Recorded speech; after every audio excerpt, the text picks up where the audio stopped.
Hi, friend. how are I'm good. How are you? you? You Good. made it back in time. Good. You're running around. Yeah, Me?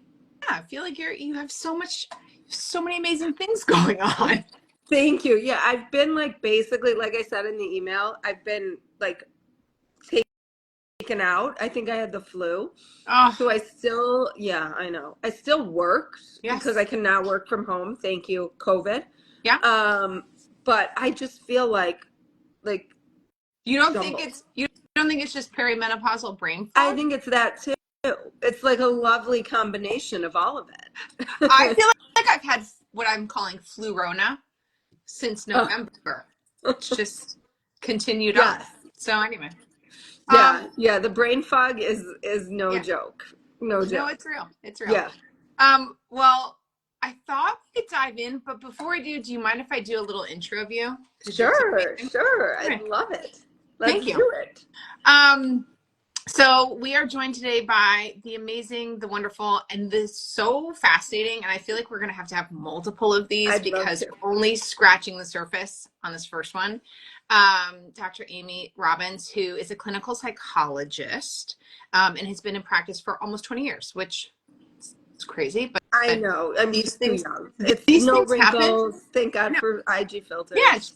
she's only 27, so Right. it's pretty impressive. Right. Um, and she has her training and experience, I would say, is both across traditional psychotherapy, but then also this notion, which again, fascinating topic to me, which is spiritual intuition, right? You got your undergraduate degree from the University of Michigan. Go Go Blue. blue. And then your Yep. PsyD in Chicago. And you are based in Chicago in private practice.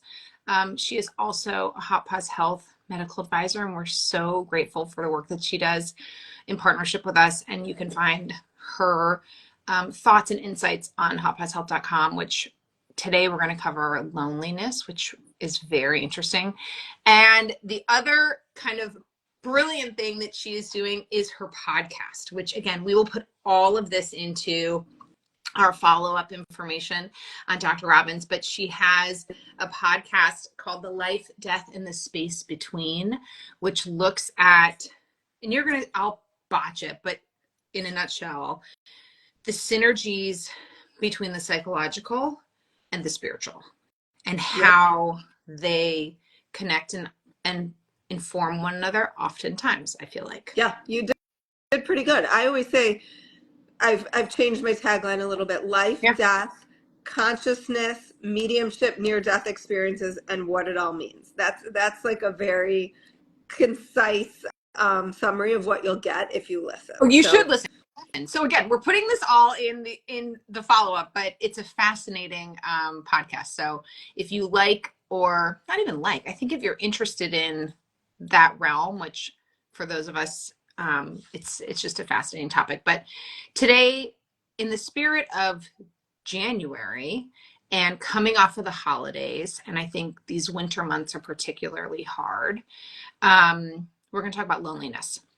And one of the pillars at Hot Pause Health, and why we're so fortunate to have Dr. Robbins, is that women and connection and building connection and valuable, meaningful connection is really important.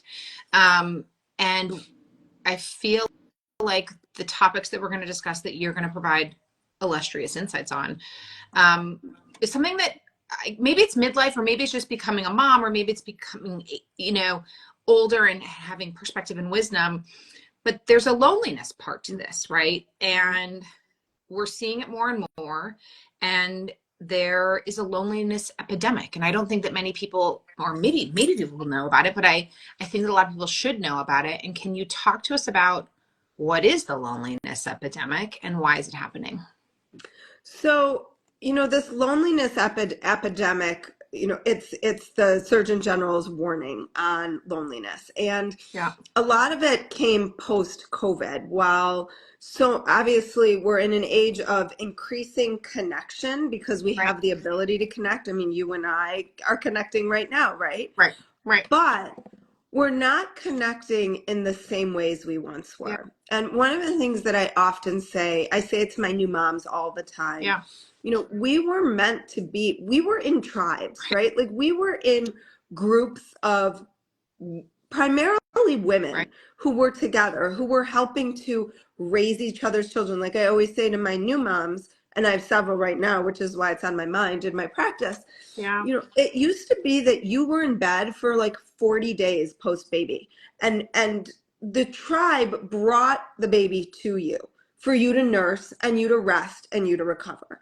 Right. And nowadays we're clearly not living like that in any way, No. shape, or form. I No. mean, we're barely speaking to the people who live next door to us. Yeah. And so when we think about, or when we think about like stoop sitting, I always say to Yeah. my friends, like, let's stoop sit, right? Like Yeah. at 227, I'm dating myself here, but for those people who used to watch TV back in the Yeah. 80s, where they used to sit Sit on out the on front their porch. stoop. Right. Sit on the front porch with their neighbors, watch people go by. I mean, when they talk about blue zones and why in blue zones people are so much healthier is because they're living in connection with each Right. other. In addition to living in connection with nature, they're living in this connection with each Right. other. Right. And so in Western society, we've gotten so individualized. Yes. I mean, I can't tell you too, like how many women that I speak to are afraid to ask another woman to help her carpool Right. for For like because soccer they pickup. for Right. soccer pickup, or like they don't want to ask for help. They don't want to A seem like they burden. don't have it all Right. together. Right. And so we're hurting ourselves in this Yeah. because we are feeling more isolated. We're feeling more incapable Right. of like, oh, there must be something wrong with me because I can't do it all myself. Right. When we weren't meant to do any of it Right. ourselves. Right. We were meant to be in community, in connection with other people. So these feelings of being so isolated and alone weren't even thought about because Correct. there was no space for it. Like there was always someone available to you to help. Yeah. But I now we're not there. And it's so interesting because you started this saying we used to live in tribes, and I think of humans we're animals. We are social, like horses. A horse, it runs around and they're together, and pods of I mean, Tribes dolphins, of what have you. lions, They right? are Like, pride, and if you don't have that, you are vulnerable. The reason why you're mm-hmm. together is without your tribe or your pride or your pod, you become vulnerable individually. And so, what are some of the things that you are telling your patients that they can do to action slowly? Because we have to build that muscle memory back. Like, how do I make friends? How do I talk to my neighbor? What are Right. some of those things that you're doing to give women confidence to start building up those muscle memories again? Yeah, and I want to say something in regard. I know we're talking here about Yeah. perimenopause as well. And I think it's interesting to think about too along the developmental spectrum of Hmm. kind of developmental maturity as a woman. When you have your kids, and if you have children, when you have Right. children, they are small. It's almost like you have a built-in community, right? Like maybe you're doing baby classes, or Right. you're doing mommy and me's, and everybody's kind of rotating to each other's Right. houses. Right. So there can be that's already there for you. But as your kids get older, which happens, I mean, now women are Pretty having quickly. babies later, Yeah. but when your kids pretty quickly, right? And then you're not as much in that same community. Like I notice it now because I have an 18-year-old, a 15-year-old, and an 11-year-old. I'm not going to school anymore to pick Right. up my kids. Right. I'm not, and so those natural kind of connections that we have fallen away. Yeah. So it takes more work to have those connections. And then it gets even harder because you start thinking, wait, why is no one reaching out to me? Why has no Well, one called me? right. And I think the intentionality of that, and I'll speak for myself. Um, I know that I have to, it's part of how I feel activated is with other people. I'm an extreme extrovert. Like I want to be with other, but even for me, it's the time.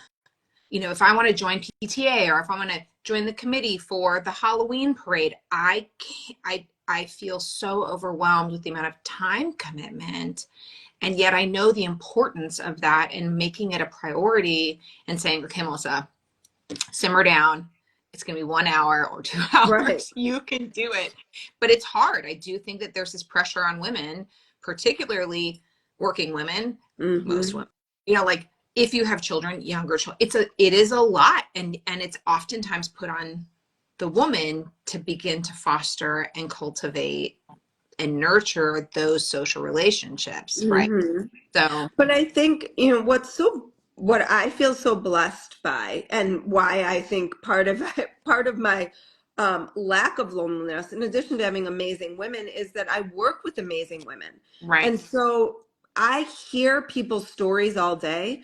So I know what other people are feeling. And I know that there is this collective experience that so many people have. Whereas, I get that glimpse into people's lives where I think, when you're alone and you're working, a normal 9 to 5 right, job where you're, in a cubicle or whatever it is, you're not getting the insight into what other people are feeling and what they're vulnerable with and what they're struggling with, right, because everybody's wearing a mask and no one wants right. to show that. Yeah, And so what I can share is, so many people struggle with this. They struggle with not wanting to ask for help, not wanting to yeah, be the one that makes that initial outreach, because people are afraid of being rejected. No one wants someone to say to them, "Sorry, I'm busy tonight, I can't," right, or maybe we'll find another, whatever it is. I think it's hard, but you have to be willing to take that first step and put yourself out there. I think a lot of people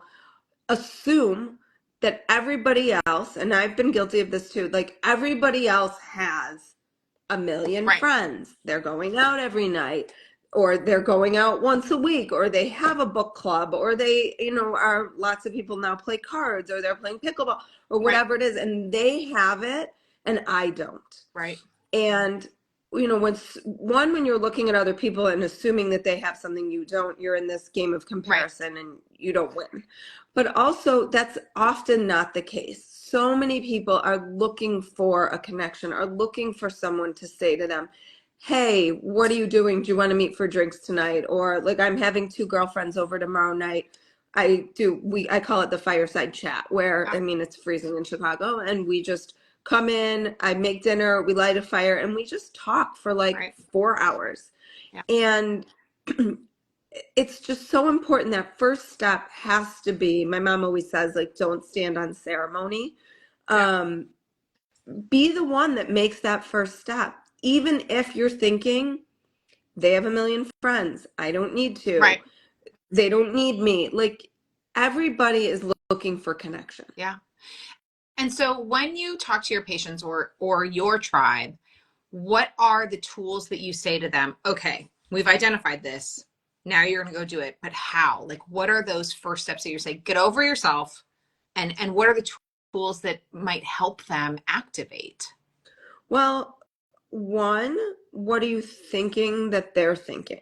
Hmm. Right? Because I think people get really hung up Right, on, like, they're gonna think X. And right, the reality is, most people aren't thinking about anybody else but themselves. right, And I think some of it is like sort of the Nike saying, like, just do it. Like, just pick up the phone, just take that first step.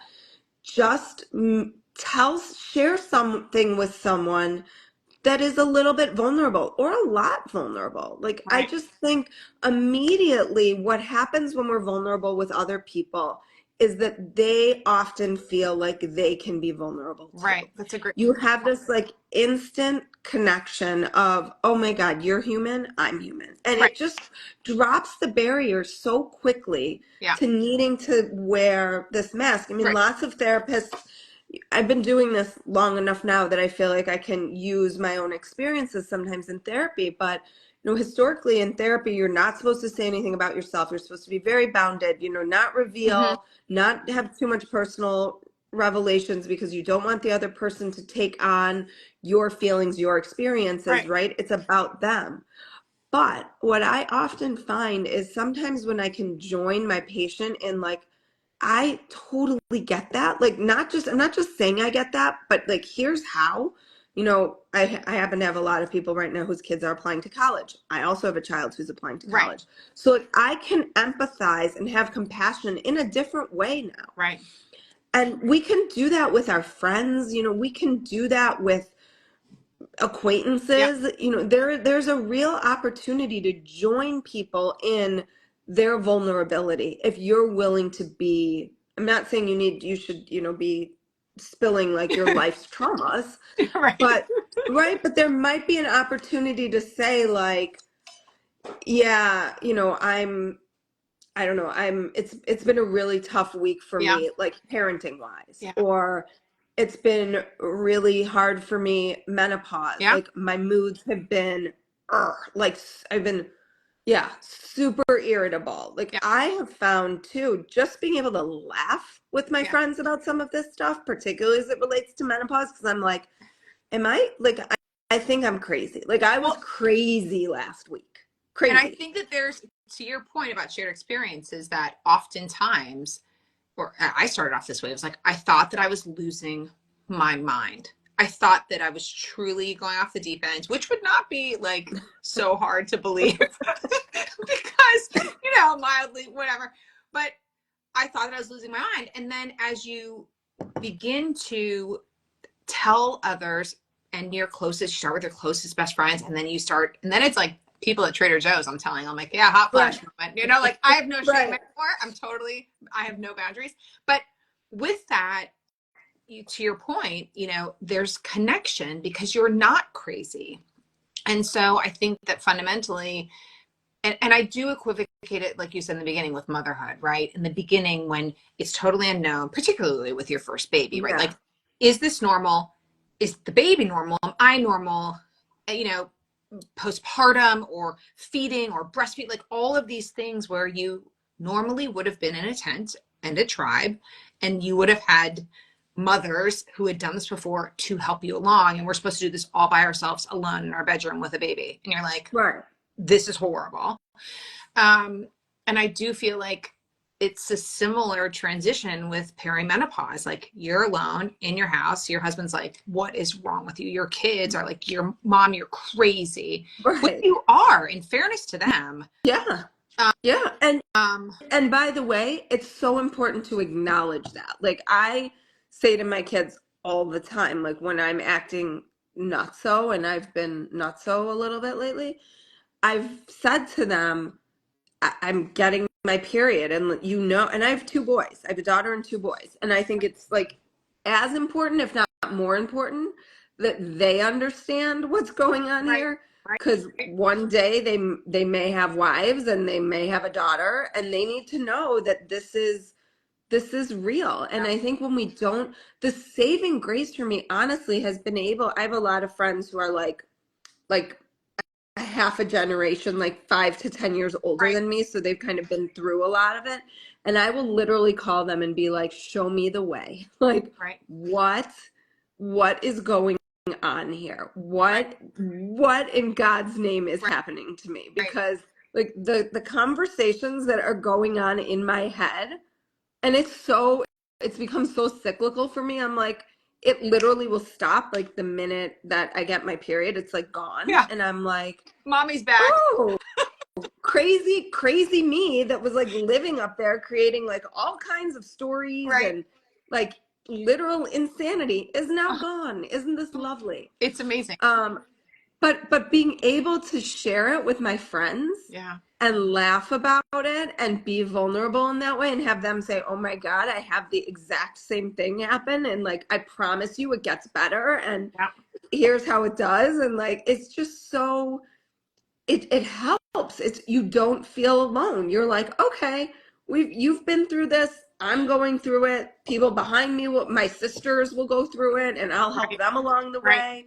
Like if we could all just recognize and help each other out in that way, we'd be so much I happier. have a question for you because it leads into this notion of having a generation above you, and we're evolving, right? Your body is truly fundamentally evolving. You have these two little kind of lima bean organs called the ovaries that historically have been referred to as, fertility and reproductive organs, when in fact we should really be talking about them as endocrine organs, because the whole body is affected by them, particularly Mm-hmm. the brain. Right. And so it's this new chapter. You really are evolving into this next, and there are only a handful of mammals that evolve into, postmenopausal women. And we didn't used And to live this yeah, long we didn't too. used to live this long, but there are a handful that, like, even though you lost your reproductive years, you lived. And so it's this new chapter. And how are you approaching with your patients learning, and what is self-renewal looking like? What is discovering this next chapter looking Mm-hmm. like as it relates to loneliness, possibly, or not? We could, bring it back or not. But how do you have that renewal? It's almost like this new birth. Yeah, I mean, this is the work that I love doing with women. Yeah. And particularly, obviously people who come to me I always say come for the crisis, stay for the growth. Like people Right. come usually in Yes. crisis. And I'm like, all right, let me get you through that. And then let's really focus on where you want to grow. Yeah. And this is the work to me that's so exciting because as you've maybe if you are someone who had children, or even if you're not, I think that this is really a time in life where you can feel like free in many ways. Like you can feel more creative. You can feel like if you had children and you had children at a younger age, maybe you're moving into your kids moving out of the house, Yeah. moving on to other things. I mean, it's a different conversation about people who had children. Like there's a lot of women who are going through postpartum and perimenopause simultaneously. Right. Right. So, Right. Well, if you, I mean, right? I had two geriatric pregnancies, right? So like it was babies and then perimenopause. Like it just happened, right? Right. So Right. And so you're at a different stage where maybe your kids aren't moving out yet, right. moving on yet, but you might still be feeling a little bit more creative. Like, how do I want to reinvent Right. myself? What do I want this next stage in my life to look like? I'm Right. trying to think right now, and I'm not going to be good thinking on the especially with perimenopause brain. I used to be much better thinking off the cuff like this, but Right. there are different phases that Erickson talks about, these Uh-huh. phases of life. I can't think of what this phase is, but my guess is it has something to do with like creativity or so, like creating Yeah. yourself. But there is this opportunity to really rethink, what do I want this next stage of my life to look like? To go inward, to think about your friendships. I have a lot of women when I work with them who are kind of rethinking, reevaluating the friendships that they've made and Right. what those friendships were based on, and is that how I want my friendships to be moving Right. forward? Right. Interestingly, often around alcohol use. Um, Interesting. which is so important and Yeah. I think not talked about enough Right. in the menopause, perimenopause space is, I mean, I think we touch on it, but as a culture, alcohol has become like second, like you, no one goes out and doesn't have a drink, right? If you do, in some ways, you feel shame for it. Right. So many relationships, particularly with women when they have young kids, Predicated are like, on let's, that mommy juice. Right. Yeah. yep, let's get together, let's drink, let's connect over that. Right. And then when you get to this middle age where you're having a harder time metabolizing Correct. alcohol, and we just know, speaking of Surgeon General warnings, I know there's some debate about this, but what just came out, and I have to say, I've seen a lot of people who I know who drink a lot who have developed cancer. I'm not saying that's the reason. I'm not a researcher in this regard, but certainly friendships that are like predicated on like, let's get together and let's go out Right. and let's drink.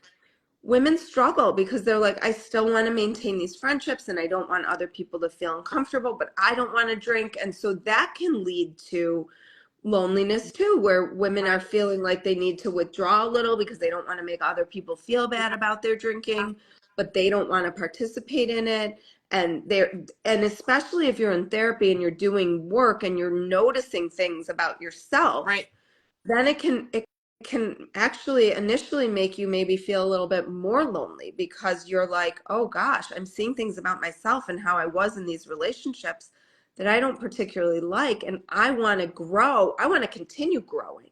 I Right. maybe want to, I have a lot of women who come to me and they're rethinking careers. They're, making pivots. They're doing something that they always wanted to do but never felt like they could, or they didn't have the time, or whatever it is. They're taking risks that are Yeah. different, and it can be a real opportunity for that if you can step into it. Yeah. I think that's such a great point. And I think that the reevaluation of those friendships, reevaluation of priorities, reevaluation of how am I fulfilled?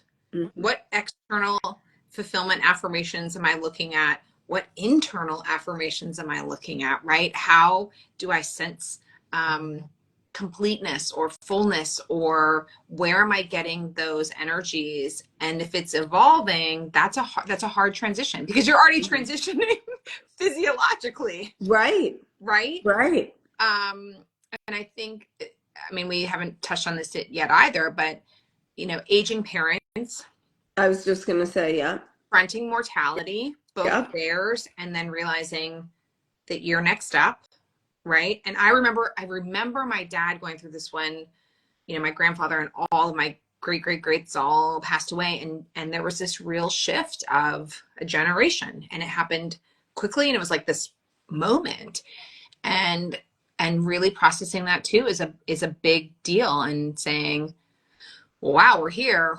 What have I done? And having a rear view mirror perspective, but then also having this forward facing perspective of saying, like, okay, I did that.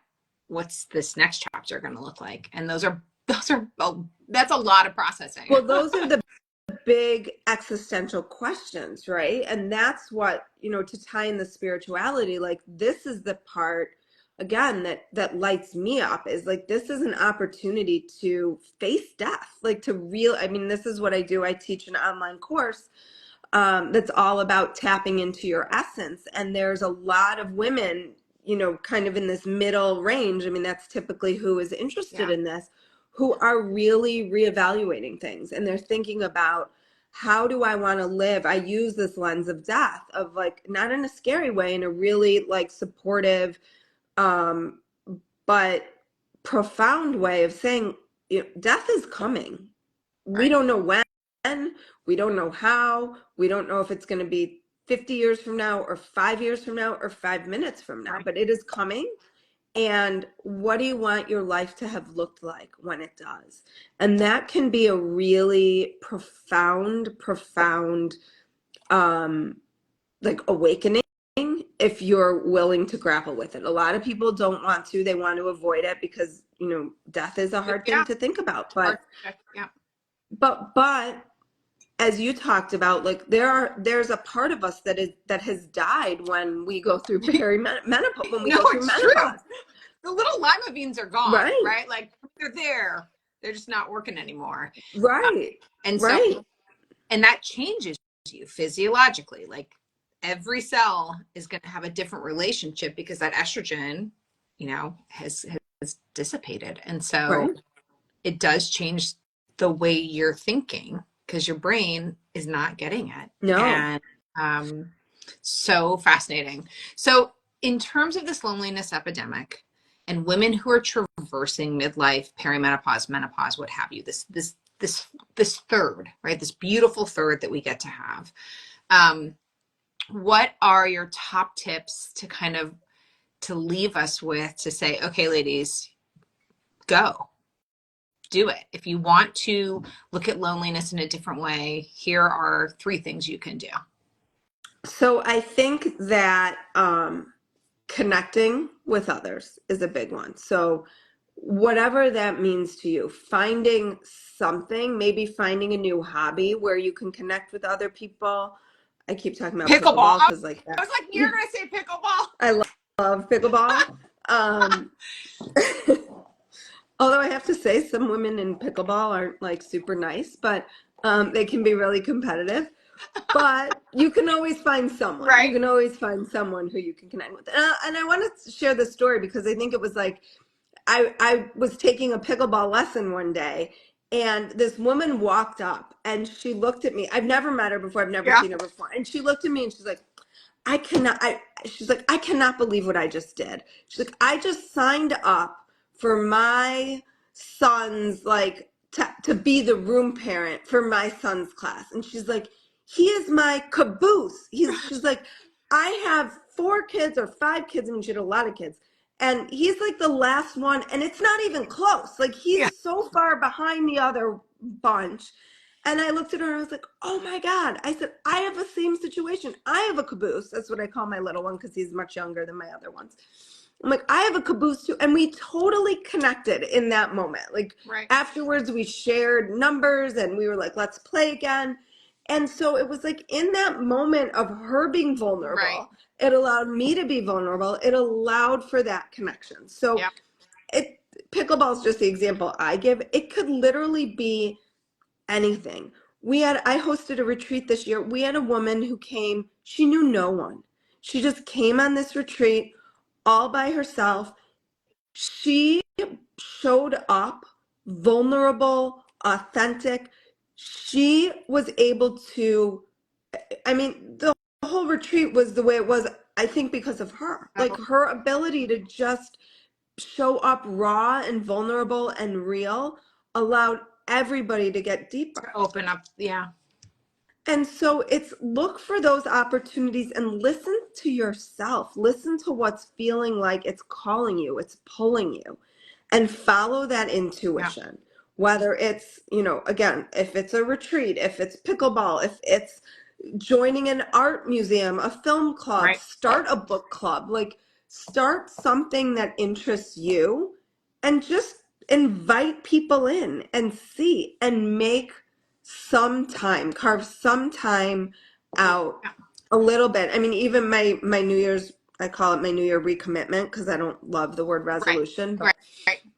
what I recommitted to was calling friends, like Yeah. actually picking up the phone and calling them. And even if they don't answer, it's just I called and I want to talk to people, Right. not text, hey, how are you? But like, I want to hear your voice.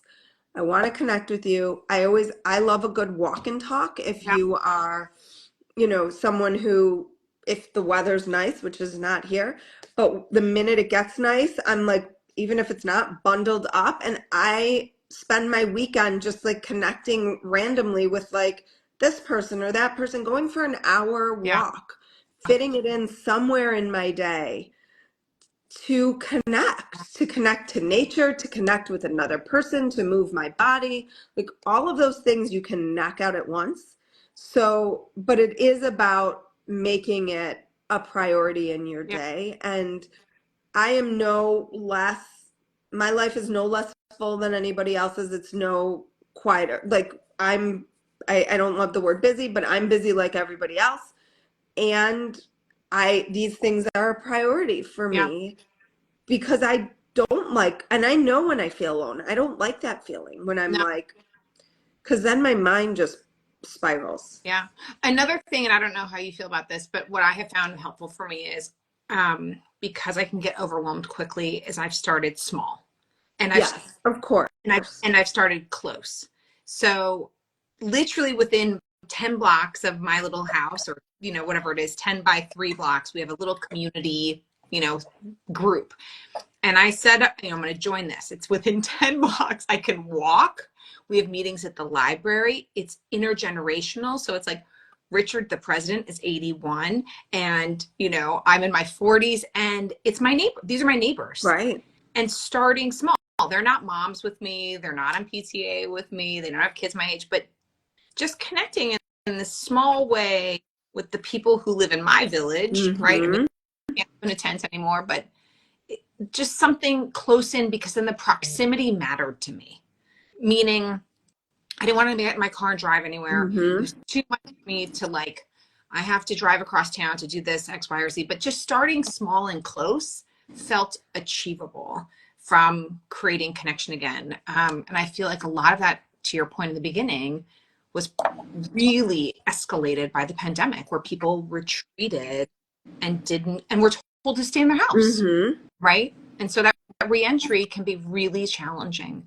Um, but Well, and yeah, and I think that there's so many things as a society. I have a little bit of a soapbox about this that we have lost. I think organized kids sports have killed neighborhoods because it used to be that your kids stayed after school, and I mean we still do this at my kids' school, which I love, is kids stay on the playground and they right, play after school and the parents gather and they talk to one another. And so there's that natural community that right, used to be there, that because parents are rushing to get their kids here, to tutoring, to sports, to this thing, to that thing, that we've lost it. The kids have lost it for sure, right, but we as adults have also lost what used to be these natural gathering right. places for Proxy for the community. front porch. Right, The front porch, the town square, right, right? If you go to Europe, people are always sitting out in the square, right? They're having coffee, they're talking to their right. neighbors. That's very much Yeah, cultural. And here, we don't have town squares. People barely even sit in parks. They're not even in their right. backyards. Like, I don't know where they are. They're in their cars driving to soccer. Exactly. That's where right, Exactly. But they're not with each right, other. And we're right. suffering as a result. Yeah. Okay, so how can women get in touch with you? And we'll put this all in, but for anybody, how can they begin to activate if they're ready to do it today and begin to understand their loneliness or rediscover their renewal process and how they might be able to connect with you? So I'm on Instagram right here, Dr. Amy Robbins. I have my website, Dr. Amy. Everything's Dr. Amy Robbins. I keep it very simple. Yeah, And my podcast, obviously, Life, Death, and the Space Between. I also I do have a community called the Space Between Community, which is just a community mainly for people who are interested in spirituality and psychology. They support helps support the podcast, but it is a great community. It's not all women, but certainly people who are on more of a spiritual yeah, path, looking for, I call them spiritually curious women yeah, who are just, they tend to be middle-aged women who are rethinking their yeah, life and thinking about, what do I want these next however many years to look like? And if you are listening to this and are interested in my course that's starting in a couple weeks, last time I ran it, it was amazing, an amazing group of women. They talk about connecting, like no one knew each other. Everybody yeah, showed up every week. They're still in connection with one another. We're going to yeah, continue on because they wanted more. But the growth was tremendous to see these women put into action both spiritual and psychological tips, tricks, kind of all of my goodies that I have packaged for them, yeah. and really put it to work and grow and tap into their essence. That's what I think that this phase of life is really about, is like, what is the essence of who you are, and are you living from that place? So my website's the best place to find me, and here, and my podcast, Life, Death, and the Space Between, which Well, is we are super fun. so grateful for you. We are grateful to have you on our Thank team. you. We are grateful to have you Thank back, you. to have you in our village. I Thank love being in God. this village. Yeah, it's I incredible. love being And in the village. we're gonna do another one on the space in between because I grew up in Hawaii, as you know, and so we have a lot of that going on Yeah, where I'm from. I know. I know. I always feel like I'm like in the Midwest, which feels like where spirituality doesn't really live so much, but there's a No, couple of the us here, but I'm Dells. a pioneer. Okay, yeah. What'd you say? The The Dells? Dells, Yeah, exactly. Wisconsin. Exactly. Come on now. I know. I know. I'm like, there, like I said, there's a few of us here who feel like we're carrying a torch, but Yeah, certainly, like you said, in Hawaii and like the West Coast and the East Coast, it feels like spirituality is kind of a dime a dozen. But in the Midwest, there's not we're a gonna lot make of it us. happen. We're gonna make it happen. Right. Well, thank We you are. again. We are so grateful for you. Thank Um, you. enjoy. Don't be too cold in Chicago for I us. know it's supposed to get really bad. I keep looking out. I'm like, Don't be nervous. oh, Get that fireside chat going. yeah. Tomorrow night. Tomorrow Anybody night. wants to join, DM me. We'll FaceTime you in. Okay. Thank you, All lady. right. Thank you. Bye.